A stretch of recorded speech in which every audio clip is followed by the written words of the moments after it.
Salawat dan salam kita kirimkan kepada pemilik kunci surga, Sayyidina Muhammad sallallahu alaihi wasallam. Man nasiya salata alaiya khati'a tariqal jannah. Hadis Imam Ibnu Majah, hadisnya hasan.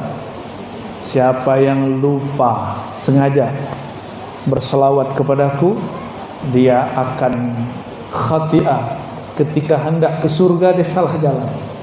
Masih di dunia akan salah ma'rifatnya kepada Allah. Apalagi kalau sudah mau wafat. Kita sudah banyak ketemu orang-orang yang ma'rifatnya ma'rifat setan. Ciri-cirinya nggak mau selawat sama Nabi, malah meremehkan Nabi.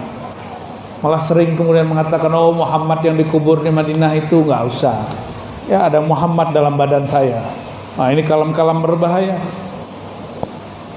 Betul ada Nur Muhammad di dalam diri, tapi tidak boleh merendahkan Muhammad bin Abdullah. Karena Nur Muhammad yang paling sempurna itu ada pada diri Sayyidina Muhammad bin Abdullah sallallahu alaihi wasallam. Jadi ngaji ma'rifat itu mah harus hati-hati juga. Kalau mau kaji ma'rifat yang aman, ada satu kitab ajengan yang disukai oleh Pangersa Abah Anom, Sirrul Asrar. Silakan dikaji itu, ya. Ini tema kita apa? Khasiat basmalah, keagungan bismillah. Saya kurang agung untuk membicarakan bismillah yang sangat agung. Maka saya hanya memilih ada satu riwayat di Sahih Muslim dan Sunan At-Tirmizi. Di Sahih Muslim di bagian bab Az-Zuhdu war-Raqaiq ada di situ bab kecil qissatul ashabil ukhdud, kisah orang yang menggali parit. Jadi dulu sebelum Nabi Muhammad SAW ada seorang raja, penasehatnya si penyihir. Jadi ternyata sudah jadi tabiat para pemimpin punya backup baik dari kalangan militer, ekonom, tapi juga punya penasehat dari kalangan ahli spiritual. Tapi ahli spiritual dia seorang penyihir. Seorang penyihir. Beda dengan Zulkarnain. Dia punya penasehat Nabi Allah Khidir. Beda dengan Nabi Sulaiman, dia punya penasehat, punya tim yang kemudian memindahkan istana Bilqis. Cukup dengan Ismul A'zam, nama Allah juga, Bismillah juga, tapi Bismillah pakai apa gitu. Jadi Bismillah itu akan muncul rahasianya dengan berbagai macam rahasia jika ditambahkan setelah nama itu Bismillah apa gitu. Untuk jaga diri bismillahirrahmanirrahim yadurru ma'asmi syai'un fil ardi wala fis sama. Untuk meruqyah bismillahi urqiq. Untuk makan nah bismillah aja cukup. Mau tambah Allah mabarik lana boleh. Itu mau makan. Kalau Buya dulu habis akad nikah bismillahnya gimana Buya? Ada bismillahnya? Ada. Beda bismillahnya. Apal nggak Bu? Bismillahirrahmanirrahim. Tuh. Buya nggak apal, lupa, pura-pura lupa, biar akad lagi katanya. Kalau mau nyembelih, Bismillahnya, Bismillahirrahmanirrahim. Mau tidur, Bismillahnya. Kalau mau tidur baca Bismillahirrahmanirrahim tuh jiwanya melayang nanti. Kalau mau jalan Bismillahnya, Bismillahirrahmanirrahim. Ada semua Bismillah itu ada pasang-pasangannya. Kenapa? Bismillah itu miftah kulli syai', pintu segala sesuatu. Qalbu ini kalau nggak dibuka dengan Bismillah nggak kebuka. Maka dulu ada seorang raja, dia punya penyihir sakti. tebak-tebakannya langsung jadi.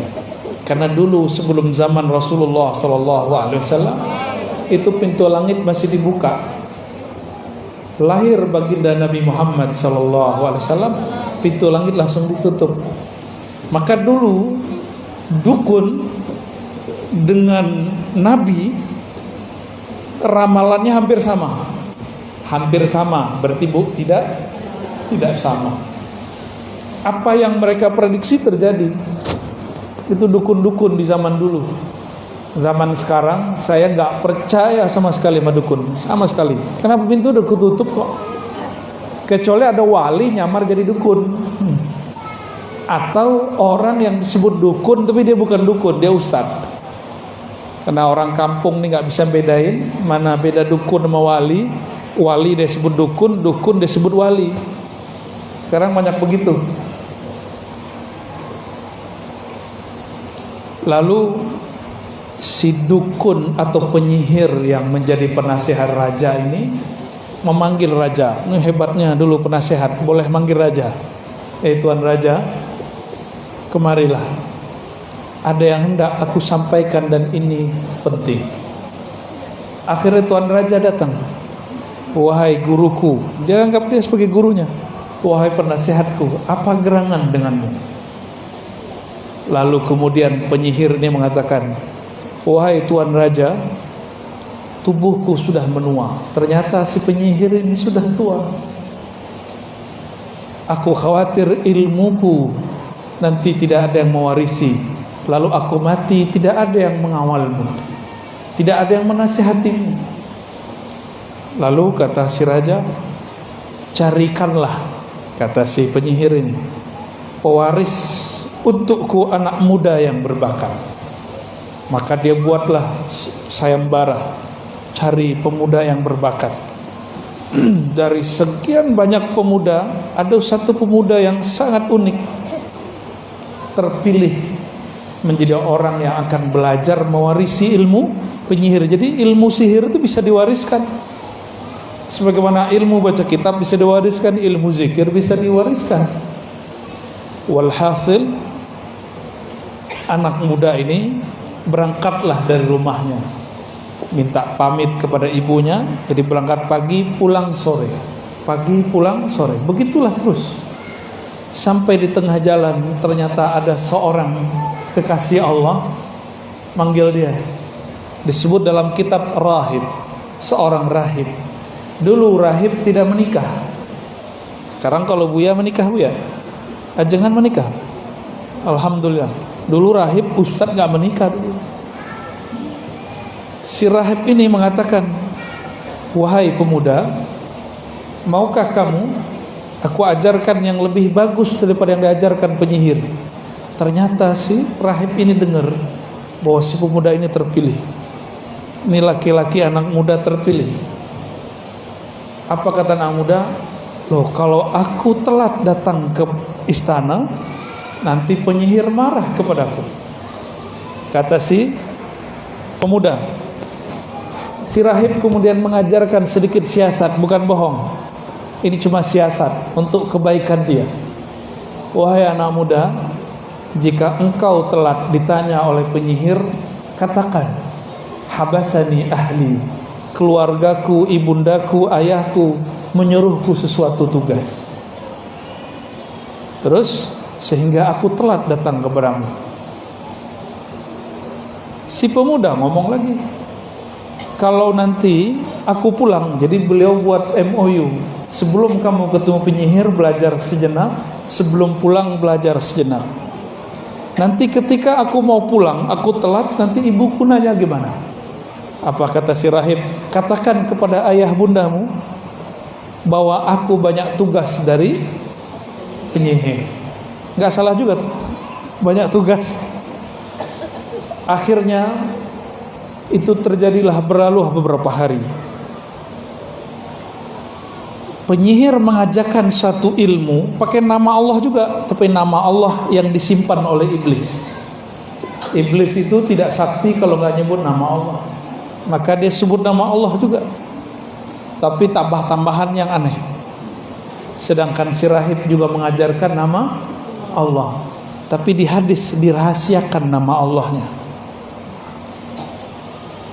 Di suatu perjalanan lagi ramai-ramai, ya, di perjalanan dia berangkat, dia mulai bingung yang benar rahib atau penyihir. Karena ketika dicek dua-dua ilmunya bekerja. Dicobain, lah kok semuanya berefek. Berarti orang ini, anak ini sangat berbakat. Ketika mereka berkumpul, orang-orang di kampung berkumpul, di kota berkumpul, tiba-tiba ada satu binatang masuk ke kampung. Dia lagi bergumam, mikirin, guruku penyihir, guruku rahib, ikut siapa? Sampai pusing kepala dia.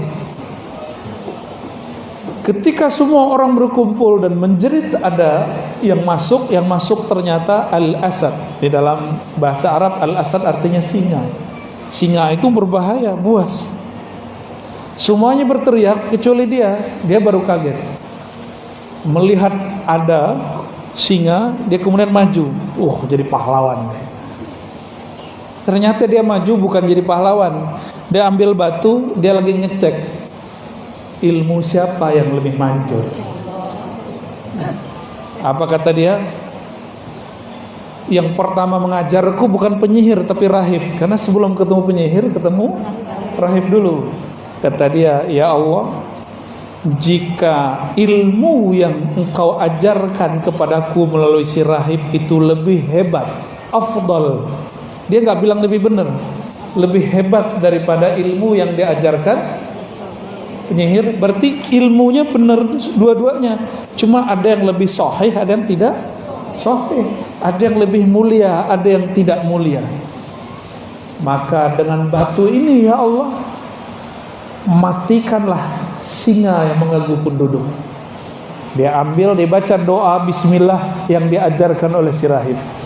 Bismillah ada tambahannya, cuma sayang bismillahnya apa nggak disebut. Jadi ini nggak bisa diajarkan ke Bapak Ibu, ke Buya, ya, ke ajengan. Cuma ini rahasia, saya nggak boleh ajarkan. Ada sir yang sudah menyebutkan, itu dirahasiakan. Karena nanti efeknya bahaya. Nanti ada orang asik nanti berubah jadi dukun. Awalnya jadi rahib, lama-lama jadi dukun. Dia lemparlah, baca bismillah depannya, setelahnya titik. Dia lempar. Faramal asada faqutila. Lalu dia melempar batu kepada singa. Singanya kena, nggak tahu, belum kena barangkali sudah jatuh duluan singanya. Itu bahasa guru saya dulu. Entah singanya jatuh duluan, entah batunya kena duluan, singanya sudah jatuh. Sebenarnya bukan batunya yang mujarab, bismillahnya yang mujarab. Mati singanya, kaget kan? Semua penduduk tadi melihat, bukan penyihir, bukan pula rahib, tapi anak muda yang dia terpilih. Melihat seperti itu, besok dia mau berangkat, datang lagi ke rahib, setelah ke rahib berangkat ke penyihir. Di perjalanan gosip menyebar, ada anak muda sakti punya guru, satu master kegelapan, satu master cahaya. Berarti dia yin yang, ya. Anak muda ini didatangilah oleh orang-orang. Ada yang bawa anaknya penyakit kulit, ada yang buta, ada yang lumpuh, dibawa semua. Dia cuma usap bismillah, bismillah. Ada yang bismillah diludahi. Ada yang nggak sempat pergi dulu, saya mau jalan. Pegang doang sembuh. Ramailah pasien si anak muda, tapi dia tidak minta tarif. Cuma orang mengatakan, kamu sembuhkan anak saya kasih hadiah. Kayalah dia. Kabar ini sampai kepada raja. Raja senang awalnya. Sepertinya murid penyihir sudah sukses melewati gurunya sang penyihir. Kayak cerita Harry Potter, ya.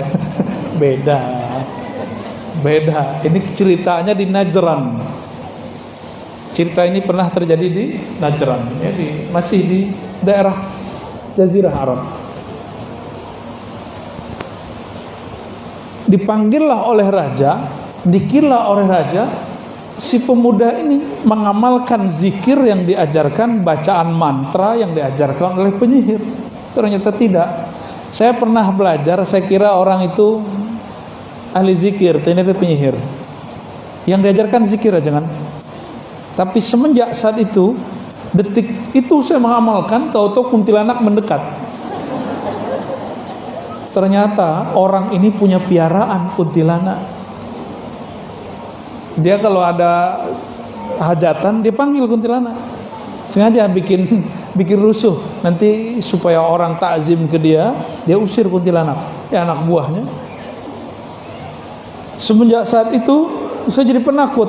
Padahal dulu tinggal dekat kuburan, tidur pun di belakang rumah saya kuburan, nggak ada takut. Tapi selama 2 minggu itu seakan-akan jin bertengger di pohon, kayak ada di atas semuanya. Oh, ternyata orang-orang belajar ilmu kebatinan kepada ahli-ahli spiritual yang tidak mengajarkan tauhid dengan benar, jadi penakut. Jadi dukun itu orang paling penakut.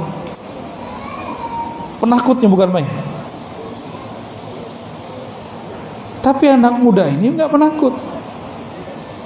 Diadili oleh raja, diuji ini dan itu, beres semua. Akhirnya ditanya, ilmu siapa yang kamu amalkan? Dia bilang, bukan ilmu penyihir. Saya belajar ini dari seseorang, tapi dulu punya MOU dengan si rahib.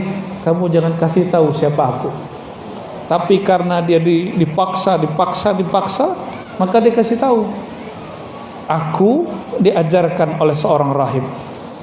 Ternyata si rahib ini sudah tua juga, dulu kawan daripada penyihir. Penyihirnya, karirnya, Masya Allah, tapi dia punya kegelapan di dalam jiwanya. Sedangkan si rahib, dia tidak mencari popularitas, tapi doanya mustajab. Karena si pemuda ini banyak orang yang sembuh olehnya, maka orang-orang mengikuti dia. Orang lebih takzim kepadanya daripada raja.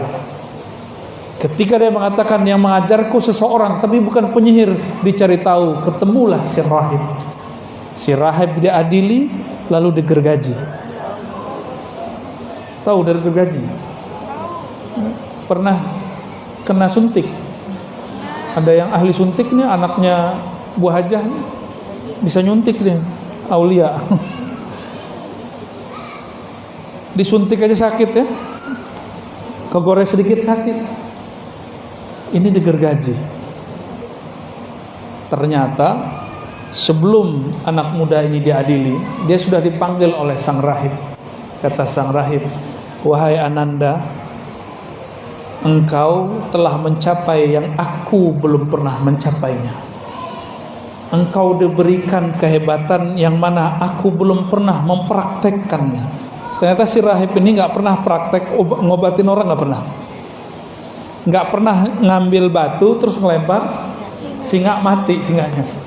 Dia cuma mengamalkan itu untuk dirinya dan dirinya tenang. Hanya untuk itu. Lalu kata sang rahib, barangkali ini akhir pertemuan kita. Benar. Setelah itu dia digergaji, dibuang.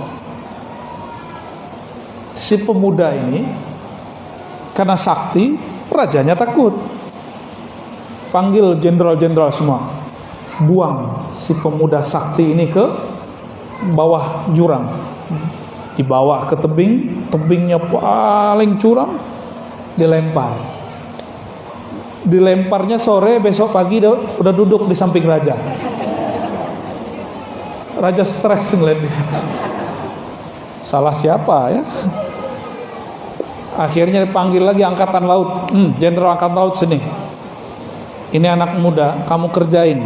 Bawa nanti di borgol sampai di tengah laut, lepaskan dia. Dengan borgol-borgolnya jangan dilepasin. Diceburin masuk ke laut, nggak dibantu. Sang Laksamana pulang. Tapi Laksamana sampai di istana, di pintu istana ada dia lagi stres juga jenderalnya. dibawa lagi ke raja. Anehnya, ini pemuda nggak lari. Ini hebatnya ini pemuda, nggak lari. Dia punya target. Dia ingin mengalahkan Tuhannya sang raja. Ingin kemudian mempermalukan raja dengan semua kejahilannya, supaya umat kemudian tahu siapa dia. Walhasil dia diadili lagi. Raja kemudian berkalam banyak. Terus dia bilang, si pemuda, wahai tuan raja, nggak usah repot-repot bunuh saya. Saya tidak akan mati. Inilah asal muasal ilmu debus. Ini asal muasal ilmu. Berarti debus itu bukan ajaran sihir. Debus itu aslinya karomah para aulia. Si pemuda ini ngomong gini, mirip kayak Nabi Ibrahim, cuma ini lebih dahsyat. Wahai tuan raja, engkau baru mampu membunuhku jika engkau menyalibku lalu memanahku dengan satu bacaan. Rajanya semangat. Hanya engkau yang bisa memanahku, tapi dengan satu bacaan yang nanti aku bisikkan kepadamu. Kata si raja, oke. Besok pagi dia disalib. Jadi dulu biasa orang-orang yang mau dihukum disalib. Jadi itu bukan ajaran Kristus. Itu memang sudah kebiasaan orang lama. Tahanan-tahanan, orang jahat, orang-orang yang dibenci oleh penguasa, dia kemudian disalib. Setelah disalib, dia kemudian ngambil panah si raja ini, lalu membaca yang dibisikkan malam tadi kepadanya. Tolong kamu hafalkan ini, kata si anak muda. Hanya kamu yang boleh membaca ini, dan yang mujarab baca ini. Yang lain tidak. Panglima tidak, jenderal tidak, para jurid tidak. Karena semua kesaktian mereka itu di bawahku semua. Lebih sakti daripada panglima dia. Maka dia ambil panah yang paling bagus, diarahkan ke jantung si pemuda. Dia bacalah. Si pemuda mensyaratkan kamu membacanya dengan keras sehingga terdengar oleh semua yang hadir. Dia bacalah, Bismillahi Rabbi hazal ghulam. Ada yang tahu artinya? Selain Buya dan Ajengan. Bismillahi, dengan nama Rabbi haza ghulam, pemuda, dengan nama Allah Tuhan yang disembah oleh anak muda ini. Melesat kena jantungnya, dia langsung mati. Karena si pemuda itu kolbunya berisikan nama Allah, tidak akan tembus kecuali panahnya diisi dengan kalimatullah. Tembus, benar-benar tembus, dan dia mati. Disitulah kemudian datang Perdana Menterinya. Wahai Tuan Raja, engkau telah dikalahkan 3 kali lipat. Maksudnya apa? Pertama, engkau dikalahkan dengan kalahnya penyihir, kalahnya si singa. Yang kedua, engkau kalah karena banyak orang sembuh oleh si pemuda. Yang ketiga, engkau kalah, engkau telah membaca nama yang disembah oleh. Itu semua yang hadir langsung bertobat kepada Allah, bersyahadat dan mengatakan, kami bersaksi menyembah Tuhan yang disembah oleh pemuda ini. Itulah semuanya bergetar di tempat itu. Apa sikap raja? Sang raja udah tahu kebenaran, tapi dia masih tolak. Itulah sombong. Sombong itu ciri-cirinya tahu kebenaran dia tolak. Gengsi. Sudah lama dia jadi Tuhan. Apa dikatakan, semua Algojo disuruh gali parit, siapa saja yang tidak mau kembali menyembahku maka akan dikubur hidup-hidup. Itulah yang diceritakan dalam surat Al-Ukhdud itu. Qutila ashabul ukhdud, ya, tentang parit. Itu kejadiannya. Dan di masa Sayyidina Umar dapat kabar dari gubernurnya di daerah Najran bahwa di situ ada kuburan. Si pemuda tadi dikubur biasa, sedangkan si raja nggak tahu, ya, matinya nggak jelas. Tangan si pemuda ini nggak pernah hancur. Betul, jantungnya tertusuk tapi badannya tidak pernah hancur. Bumi sayang kepadanya. Tangannya ketika digali keluar masih utuh dan berdarah segar. Diusut-usut ketemulah siapa nama orangnya, ya. Maka Bapak Ibu yang mengasihi Allah, jika begitu orang dulu yakinnya baca bismillah, lalu kenapa kalau kita baca bismillah enggak ada efeknya? Karena membacanya baru di lisan, belum di kolbu. Sedangkan si pemuda ini ujiannya berat. Satu gurunya rahib, satu gurunya penyihir. Tapi dia praktek langsung. Dia kemudian uji coba. Nah, kita ini kurang uji coba aja. Ya. Ilmu sudah banyak, tapi kurang praktek. Zikir yang diajarkan sama ajengan kan sudah cukup. Bismillah diulang-ulang aja, bismillahnya udah hebat gitu. La ilaha illallah. Kita meninggal bawa apa? La ilaha illallah. Maka mahir-mahirkan baca la ilaha illallah. Banyak-banyak baca la ilaha illallah sehingga nafas naik turun baca la ilaha illallah. Itu sudah dahsyat. Kolbu orang ini lebih kuat daripada gunung-gunung. Gunung diturunkan satu nama hancur. Bumi dikasih nama Allah bergetar, gempa. Kalau kolbu orang beriman disebut nama Allah cuma bergetar sesaat, habis itu dia tenang. Summa talinu juluduhum wa qulubuhum ila dzikrillah. Ya, dalam surat Az-Zumar. Lalu kolbu mereka tenang setelah bergetar kepada mengingat Allah Subhanahu wa taala. Biasanya ibu-ibu doang ya, bapak-bapaknya enggak ada ya. Ya. Nah, maka Bapak Ibu, ini sama-sama kita amalkan zikir bismillah. Nah, zikir bismillah ini menjadi khas Ratibul Attas. Ya, di Majelis Syifaul Qulub sepertinya sudah mulai mengamalkan sudah. Ya, Ratibul Attas. Salah satu yang diulang-ulang oleh Al-Habib Al-Attas adalah Bismillahirrahmanirrahim, Bismillahirrahmanirrahim, Bismillahirrahmanirrahim. Itu mau ngambil rahasia sang pemuda tadi. Ya, Bapak Ibu yang mengasihi Allah, hakikat Bismillah itulah hakikat Nabi Muhammad Sallallahu Alaihi Wasallam. Maka siapa yang baca Bismillah di saat itu dia sedang melangkah dengan Nabi Muhammad Sallallahu Alaihi Wasallam. Itulah yang disebut al-khutwah al-Muhammadiyah, langkah Nabi Muhammad. Jadi langkah Nabi Muhammad itu bukan gores nama Nabi Muhammad pakai kaki. Tapi langkah Nabi Muhammad semua langkah dimulai dengan bismillah. Nanti sebelum berdiri baca bis, mau duduk. Nah, ini bagian terakhir. Apa makna basmalah? Supaya makna ini masuk ke dalam diri kita.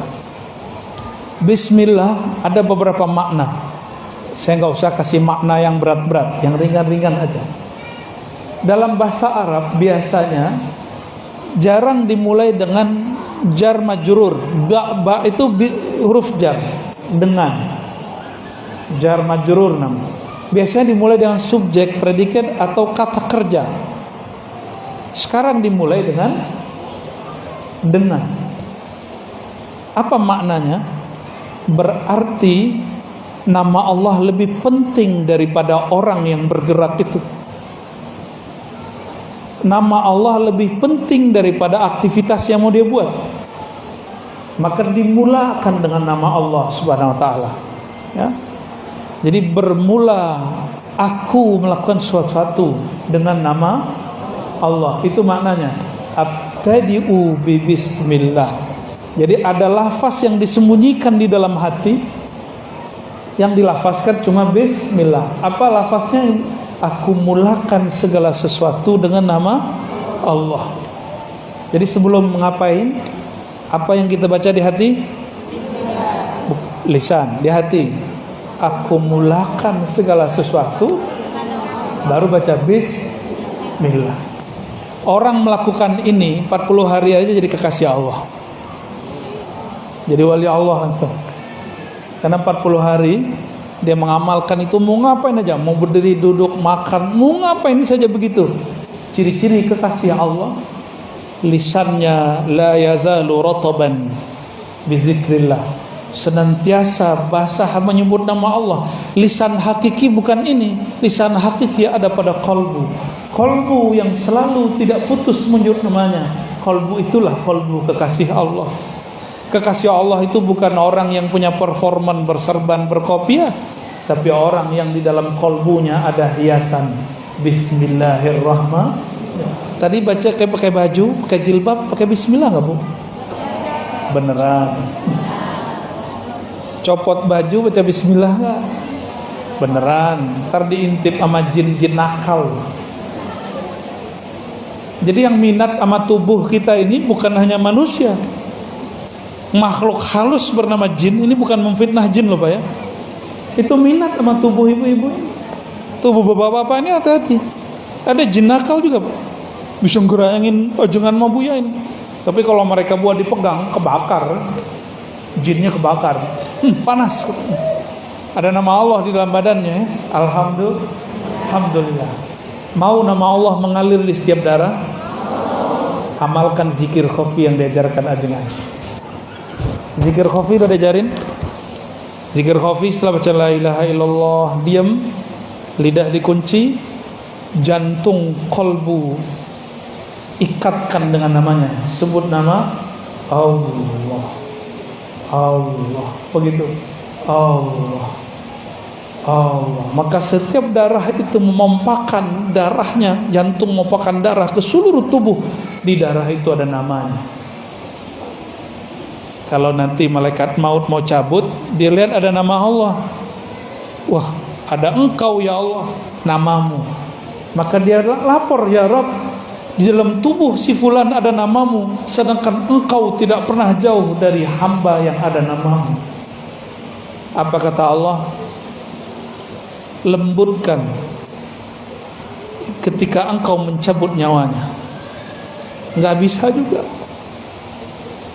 Maka ada satu jalan lagi. Orang kalau baca nama Allah, kolbunya langsung dipindahkan. Detik itu orang baca nama Allah dipindahkan ke taman surga. Cuma kita nggak nyadar kan? Jadi setiap orang yang zikir, di detik dia berzikir, ruhnya Allah pindahkan ke dalam taman surga. Cuma orang itu nggak sadar.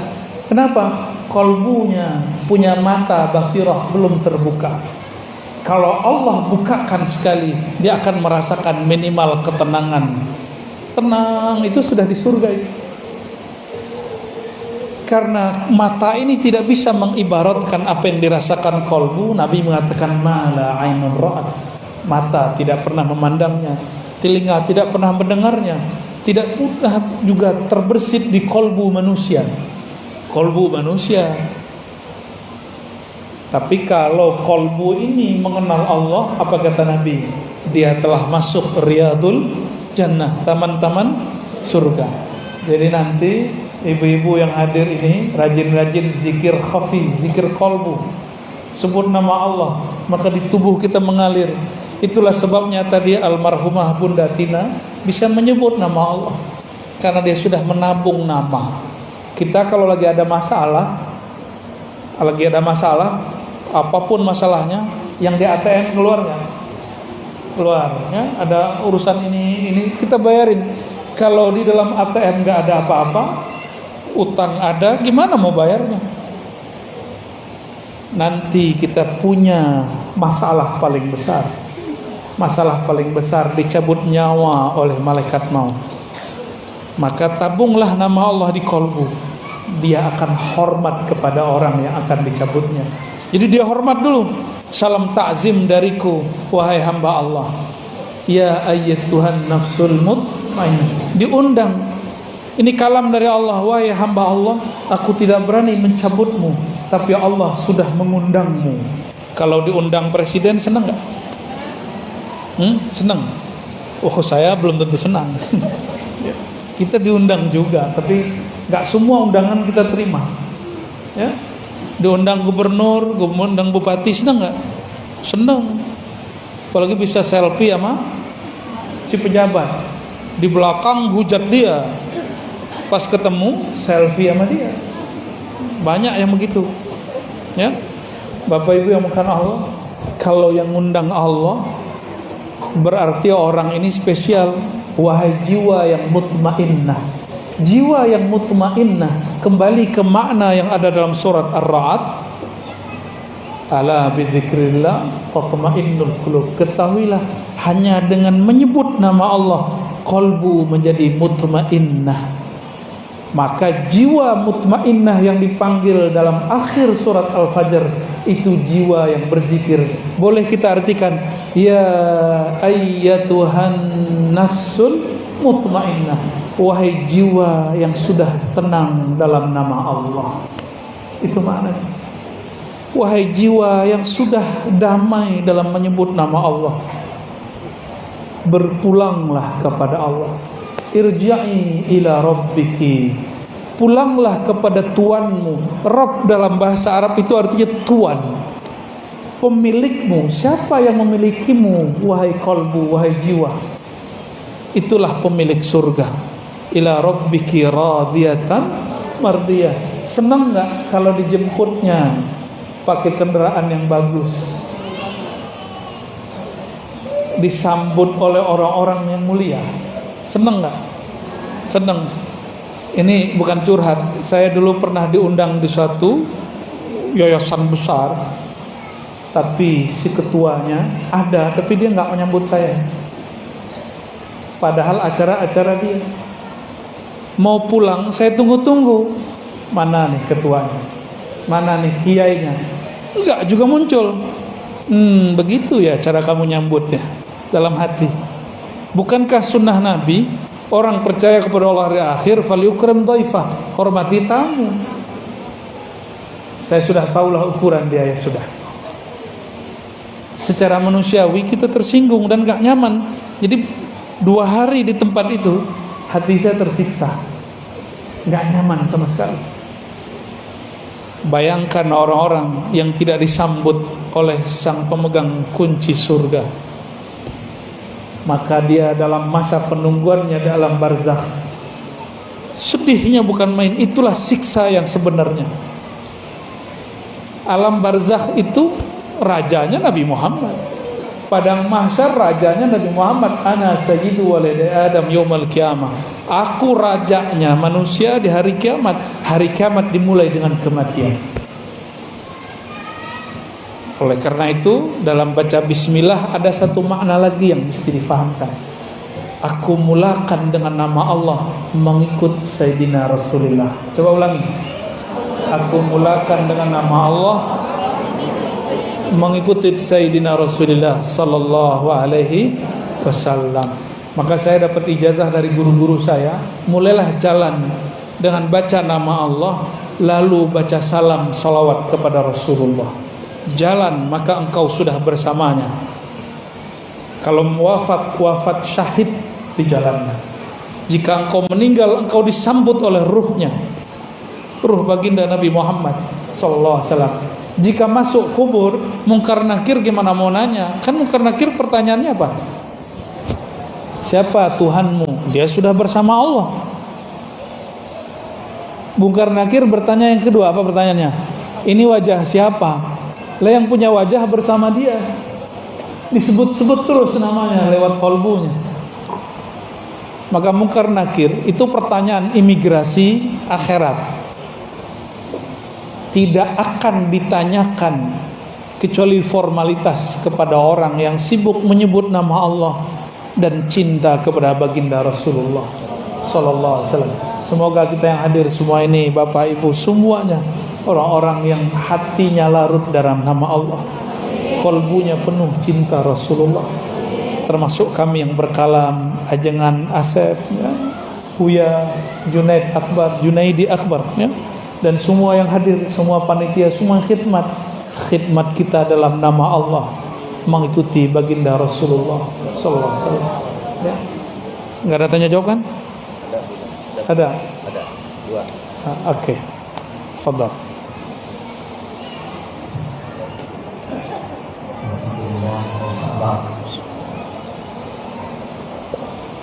sungguh menggetarkan kolbu-kolbu kita hari ini apa yang disampaikan oleh Buya Al-Wazi Nasib. Mudah-mudahan beliau sampaikan dari hati sampai ke lubuk hati. Amin ya Rabb. Amin ya Rabb. Kita mendengar dalam kalimat Allah. Mungkin kita buka 2 pertanyaan saja. Ada tadi yang sempat menulis? Kalau sudah ditulis sampaikan ke depan atau langsung silakan. Oh iya, dari depan dulu. Ya, anak muda kita nih. Bismillahirrahmanirrahim. Assalamualaikum warahmatullahi wabarakatuh. Mohon izin kepada Tuan Guru Buya Al-Wazi Nasib dan juga Ustaz Junaidi Akbar dan juga Ustaz saya Ustaz Asif Rabbani. Mohon izin menyampaikan Ustaz dan izin bertanya mengenai hal kita kalau bertawajuh Buya, apakah bertawajuh lidah kita? Kalau saya pribadi Buya, itu lidah saya belum bisa untuk dilengkapkan ke langit-langit, karena ketika saya tempelkan lidah saya ke langit itu belum bisa zikir dengan kopi itu Ustaz.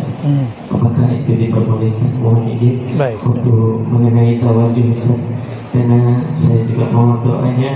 Insya Allah saya berkhidmat di majelis zikir juga Ustaz.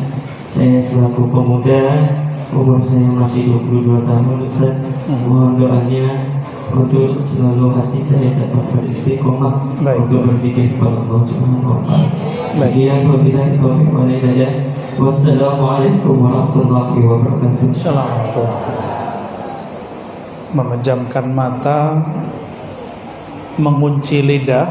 Mengunci lidah itu tidak mesti dilipat. Yang penting lidahnya tidak sibuk dengan yang lain. Namun bagi orang yang kolbunya belum hidup, oleh para imam kita dianjurkan membacanya dengan lidahnya. Allah, Allah, Allah, begitu. Itu boleh. Cobain Bu. Ya, pejam matanya, pegang dadanya. Ikuti. Ya Allah, Ya Allah. Sama-sama. Ya Allah. Iyanya hilang. Allah, Allah. Nah, lidahnya tidak digerakkan lagi, mulut dikunci, mata tetap dipejam. Sebut nama Allah dalam kalbu. Allah,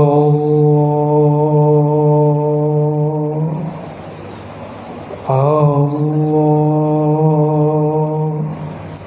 Ya Allah,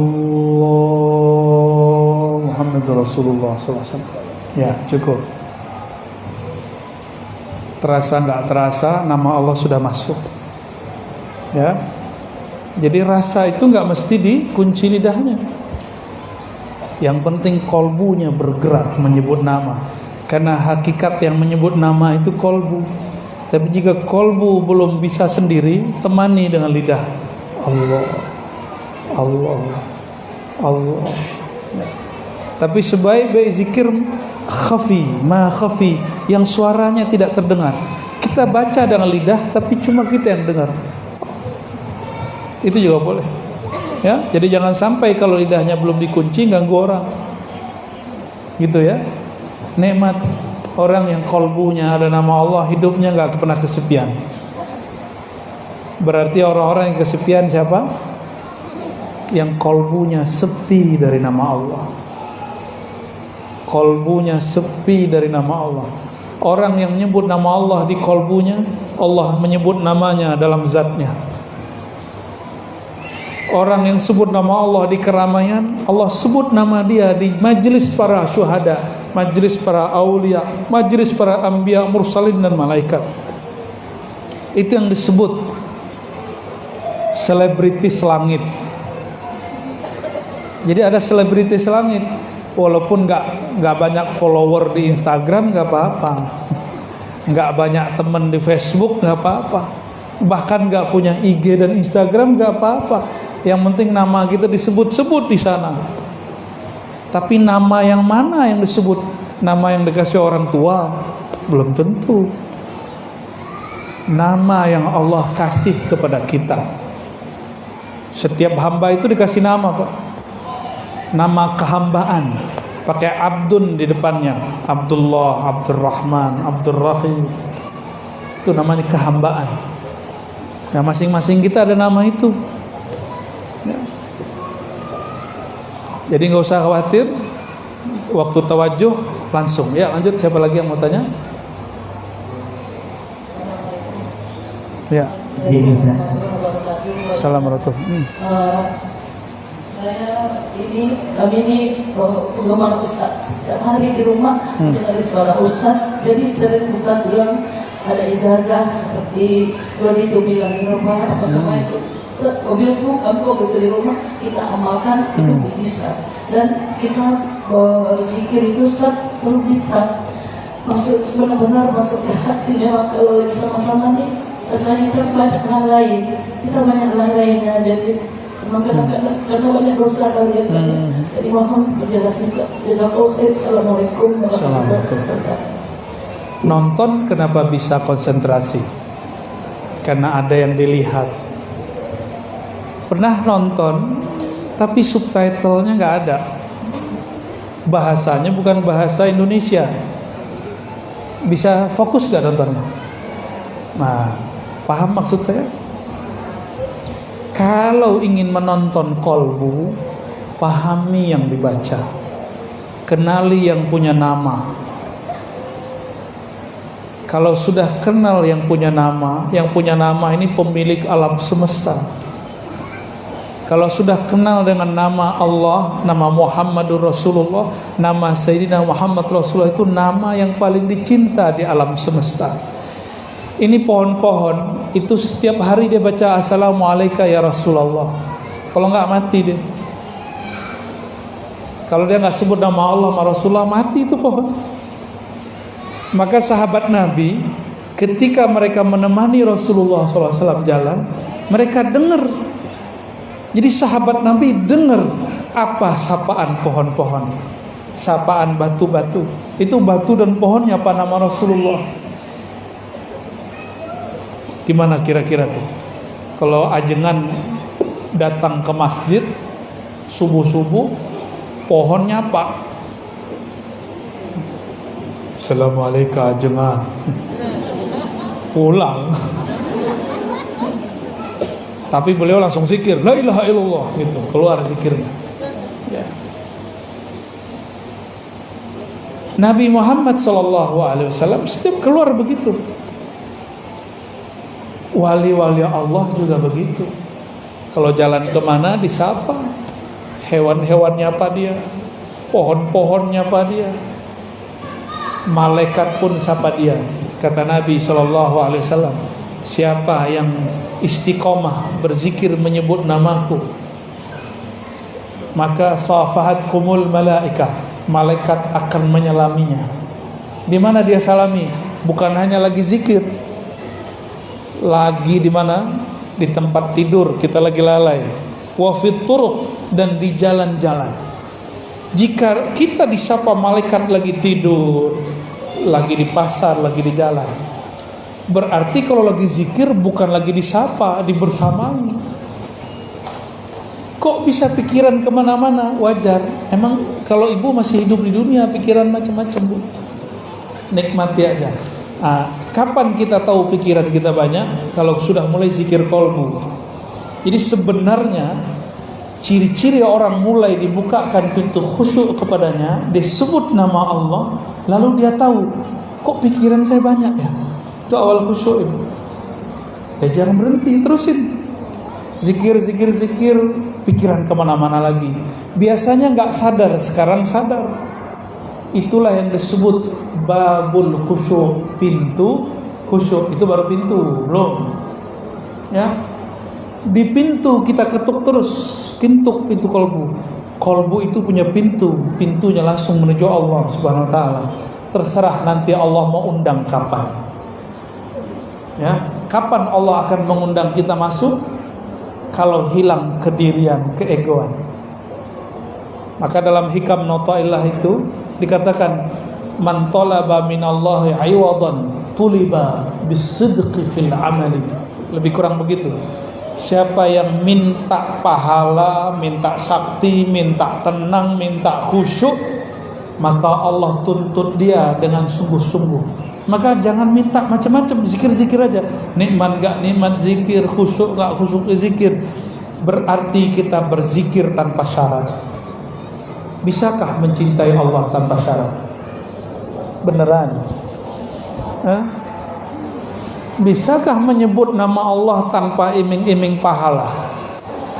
Sanggupkah nyebut nama Allah tanpa kemudian berharap dikasih ketenangan? Cuma karena dia mengatakan, ya ayyuhallazina amanu zkurullah, wahai orang beriman, sebut namaku. Ya Allah, katakan, ya Allah, engkau memerintahkan kami menyebut namamu. Terserah engkau, tenang tidak tenang, rezeki berkah tidak berkah, yang penting kolbu kami ada namamu. Ini baru cinta tak bersyarat. Nyebut nama Allahnya gak bersyarat. Zikir minta dapat jodoh, itu berarti bersyukur. Kalau syukur pasti ada rezeki. Berarti rezeki sudah dijamin, tapi syukurmu belum tentu ada. Maka saya mohon maaf, saya gak pernah minta rezeki, Pak.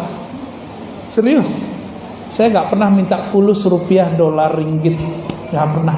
Yang saya minta, ya Allah, bantu hambamu ini yang lalai ini mensyukurimu. Kalau syukur berarti nikmat ada di tangan ya? Pasti di tangan. Gak mungkin Allah bantu kita bersyukur, nikmat dia gak ada di tangan. Faham? Ya, jangan minta duit, jangan minta yang aneh-aneh. Minta saja syukur, minta mampu zikir, minta husnul khatimah. Gak usah minta umur panjang, mohon maaf. Ini kalau para kiai ngajarkan umur panjang, nanti dipanjangkan 1000 tahun, giginya ompong semua. Jangankan gitu, umur 80 sudah mulai turun kok. Umur 60 udah mulai turun Bu ya. Kena gravitasi bumi ya. Giginya sudah berkurang, berpulang kepada Allah. Gigi udah duluan pulang. Umur 60 sudah pulang terus masih minta umur panjang. Nekat namanya. Jangan minta umur panjang, minta husnul khotimah. Mau umur pendek atau panjang, kalau husnul khotimah dihitungnya panjang. Orang itu nanti akan dikenang hidupnya. Itu yang disebut husnul khotimah, panjang umurnya. Ya, dimohon maaf, doa-doa minta umur panjang tolong dihentikan. Kalau mau minta umur panjang seperti di hadis Tirmizi, khairukum man tala umruhu wa hasuna amaluh. Sebaik-baik kamu orang yang panjang umurnya, baik amalnya. Banyak yang panjang umurnya tapi nyusahin orang. Panjang umurnya tapi dia sudah lupa sama dirinya. Untuk apa hidup begitu? Di Banjar Ibu, ada orang umur 200 tahun, 300 tahun ada. Cuma orangnya dirahasiakan Allah. Ada yang lebih barangkali. Kita ketemu murid-murid beliau. Ada. Loh, mana mungkin Ustaz ada orang umur di atas begitu? Saya tanya balik, Allah sanggup gak memanjangkan umur iblis? Iblis loh. Iblis sudah berapa umurnya? Di surga iblis zikir 18.000 tahun. Saya gak tahu waktu di dunia. 18.000 tahun di surga. Gimana? Umurnya panjang? Allah sanggup memanjangkan umur iblis? Masa Allah gak sanggup memanjangkan umur Nabi Khidir? Masa Allah gak sanggup memanjangkan umur wali Allah? Wali Allah itu gak dimatiin kalau dia gak minta mati. Imam Bukhari minta mati kalau Allah jemput. Sudah sekian kali orang mau bunuh dia gak mati-mati, selamat aja terus. Tiba-tiba beliau sudah capek, pergi lari dari orang-orang zalim. Apa kata beliau sampai disamarkan, ya Rabb, malam ini jemputlah aku. Dia usap tangannya, langsung dia lebah. Dikuburkan juga malam itu. Kuburnya digali di dalam bawah tanah. Alhamdulillah kami dapat izin ke sana. Wali Allah begitu, suka-suka dia mau meninggal kapan. Dan wali Allah itu disebut wali karena ada tugasnya. Kalau tugasnya belum selesai, dia belum berpulang. Sama Bapak Ibu ini, kalau tugasnya belum selesai, sebenarnya punya tugas. Kan semua kita ini sebenarnya bakat kewaliannya ada. Maka disebut wali am, wali umum. Tapi kalau dia kenal Allah, tahu tugasnya, dia wali khas. Ya, dalam teks-teks yang saya temukan di ulama-ulama Kalimantan, siapa yang kenal ma'rifatullah, dialah kekasih Allah. Siapa yang memahami kalimatullah, ma'rifatullah, lalu mampu mengajarkan kepada makhluk-makhluk Allah, dialah para khawas. Siapa yang mampu mengenal nama Allah, rahasia-rahasianya, sifat-sifatnya, lalu dia simpan mana yang pantas disimpan, dia ajarkan mana yang perlu diajarkan, dia khawasul khawas. Jadi tugas kita cuma itu, ya. Ada wali kekasih Allah cuma dititipkan satu nama di kolbunya, cukup. Gak usah banyak-banyak, ya. Sudah jam 11. Hah? Kita sampai jam berapa? Sudah. Wah, sudah selesai kata Bunda Hajah. Bapak Ibu yang bukan Allah, ya, kita tutup dengan doa ya.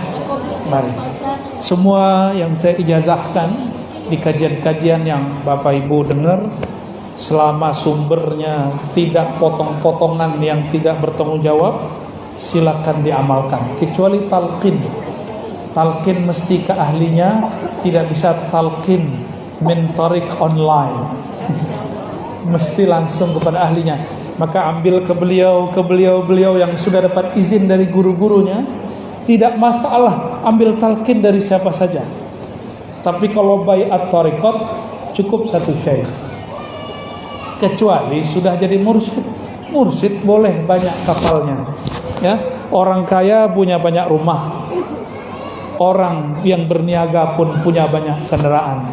Begitu juga kekasih-kekasih Allah, aset rohaninya banyak.